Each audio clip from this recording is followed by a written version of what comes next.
நடப்பு நிதியாண்டில் ஜிஎஸ்டி வரி வருவாய் பட்ஜெட்டில் நிர்ணயிக்கப்பட்ட இலக்கை விட அதிகமாக இருக்கும் என்று எஸ்பிஐ ஆய்வறிக்கையில் தெரிவிக்கப்பட்டிருக்கிறது.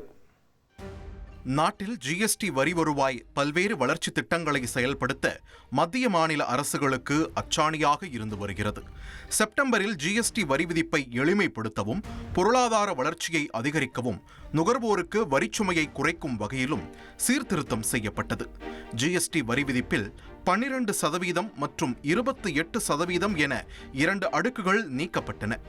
இதனையடுத்து செப்டம்பரில் 1.89 லட்சம் கோடியாக இருந்த ஜிஎஸ்டி வரி வசூல் சீர்திருத்தத்திற்கு பிறகு அக்டோபரில் 1.9 லட்சம் கோடி ரூபாயாக அதிகரித்திருக்கிறது.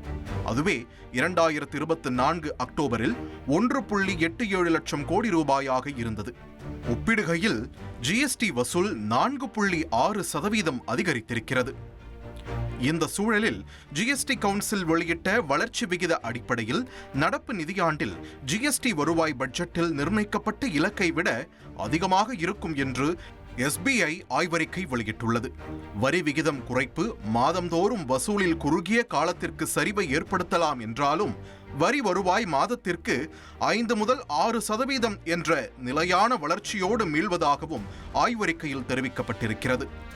ஜிஎஸ்டி சீர்திருத்தத்தால் மாநிலங்களின் வரி வசூல் அதிகமாக இருக்கும் என்றே எஸ்பிஐ மதிப்பிட்டுள்ளது. மகாராஷ்டிராவில் வரி வசூல் 6%, கர்நாடகாவில் வரி வசூல் 10.7% அதிகமாக இருக்கும் என்றும் தெரிவிக்கப்பட்டிருக்கிறது. நடப்பு நிதியாண்டில் ஏப்ரல் தொடங்கி அக்டோபர் வரையில் ஜிஎஸ்டி வசூல் 9% அதிகரித்து 13.89 லட்சம் கோடியை எட்டியிருக்கிறது. இதுவே கடந்த நிதியாண்டில் ஏப்ரல் முதல் அக்டோபர் வரையிலான காலகட்டத்தில் ஜிஎஸ்டி வரி வசூல் 12.74 லட்சம் கோடியாக இருந்தது குறிப்பிடத்தக்கது. இனி செல்லும் இடமெல்லாம் செய்தி. தந்தி டிவியின் வாட்ஸ்அப் சேனலை ஃபாலோ பண்ணினா செல்ல இருக்கும் இடமெல்லாம் செய்தி.